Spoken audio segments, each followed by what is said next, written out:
How to see least interacted followers on Instagram. In this tutorial, I'll show you guys how you can do that. So let's just jump right in. First thing first, go ahead and open up your Instagram application. And once you open it up, you just need to make sure that you are logged in.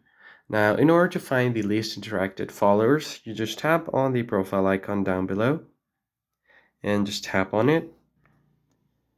Now, once you are here, you can just tap on your followers option or the following option to see your least interacted followers or following.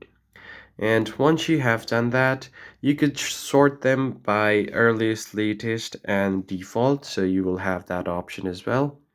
And once you have done that, if you have many followers, you'll have an option something like this right here that says categories, and right under your categories you have least interacted with.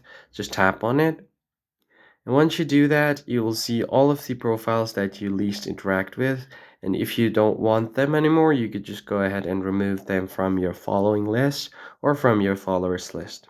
And that's pretty much it. I hope this tutorial was helpful to you. If so, be sure to hit the like button below and subscribe, and I'll see you on the next one.